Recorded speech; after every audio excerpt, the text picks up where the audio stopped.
Saludos. Para la clase de esta sección tenemos una lectura un poco complicada de un autor, un historiador, un tal Carlos Hernández, que trabaja con un tema sobre Cuba y Puerto Rico, un tema historiográfico realmente, no es un tema de la historia tradicional que nosotros conocemos, que muchos piensan que hacer historia es recoger una serie de relatos y montarlos. No, la historia requiere siempre una explicación, una problematización.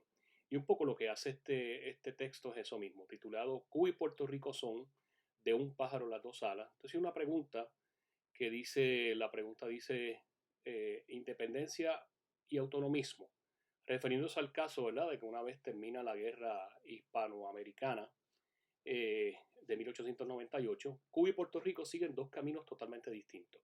En el caso de Cuba se va hacia la independencia, en el caso de Puerto Rico se va hacia el autonomismo. Esto ha pretendido, ¿verdad? Muchos historiadores tratan de explicar este fenómeno como un asunto extremadamente fácil y no es así, la cosa es un poquito más complicada.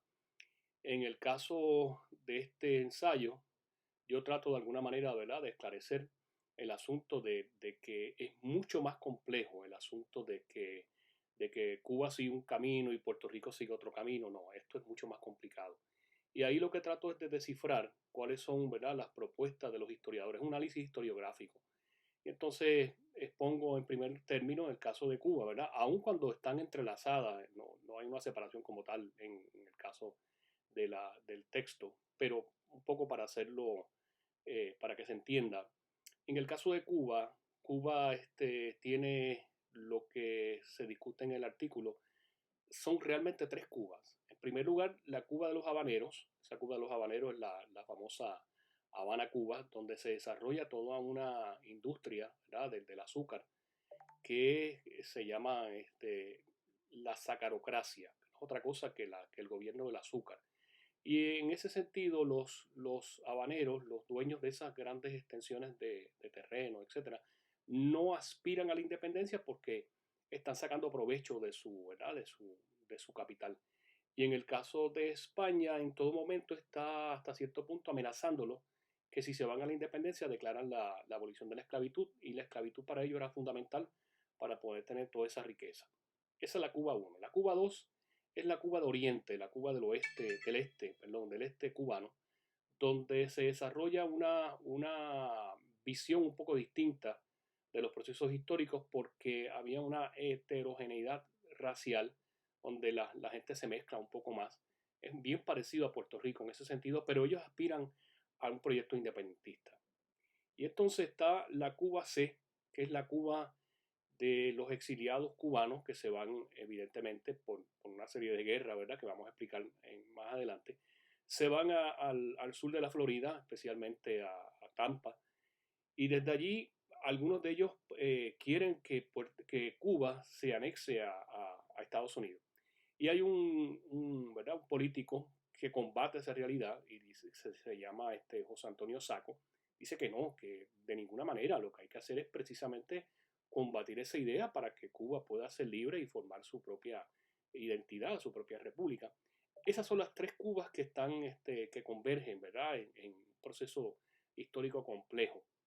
¿Qué sucede? Va a haber una revolución, y en esa revolución se van hasta cierto punto a limar esas asperezas de estas tres Cubas, pero esa guerra va a durar solamente 10 años, esa revolución no va a conquistar el poder, y no es hasta finales de los años 90 del siglo XIX que estalla una revolución que por fin le da la independencia cubana hasta cierto punto, porque la intervención de Estados Unidos está ahí, y Estados Unidos lo que hace es que declara una cosa que se llama la enmienda Platt, que tiene el derecho para intervenir y quitar presidentes si así lo, ¿verdad?, si no responden a los intereses propiamente de Estados Unidos. En el caso de Puerto Rico, ya he explicado Cuba, en el caso de Puerto Rico, vamos a ver que hay una explicación casi, yo diría que es como el ADN nuestro, que Puerto Rico siempre se ha ido al autonomismo, cosa que no es correcta. Puerto Rico se da, ¿verdad?, un proceso independentista con el Grito del Ares, que quizás no fue una guerra a nivel del caso de Cuba, pero sí había una aspiración, ¿verdad? Entonces, yo lo que hago en este ensayo es evaluar cuáles son las propuestas que llevan a eso, a construir toda una idea de lo nacional en Puerto Rico. Y lo nacional está atado justamente al desarrollo de esa clase protoburguesa, vamos a llamarle autonomista, que resiente, ¿verdad? El hecho de que España tiene cierto poder, tiene poder sobre su realidad, pero no hay una ruptura como tal. Entonces eso lo elevan a la categoría de que eso es prácticamente lo que somos nosotros. Nosotros somos, casi por el ADN nuestro, somos autonomistas, queremos lo mejor de los dos mundos, tanto en el caso de España como en el caso de Estados Unidos. Y el ensayo lo que hace es precisamente cuestionar esa realidad y mediante, ¿verdad? Una propuesta historiográfica examinamos varios de los autores que trabajan en el asunto y llegamos a unas conclusiones. Yo espero que de alguna manera, ¿verdad?, se haya aclarado este asunto de este ensayo, que a muchos le ha dado un poco de trabajo por la cantidad, ¿verdad?, de uso y de términos que aparecen allí, en términos historiográficos, ¿verdad?, y en términos, vamos a llamarle sociológicos. Es un análisis que examina precisamente todas las vertientes positivistas, las vertientes marxistas, la historia posmoderna. Es decir, lo que pretende el ensayo es revelar precisamente qué es lo que está detrás de eso que llaman la verdad histórica.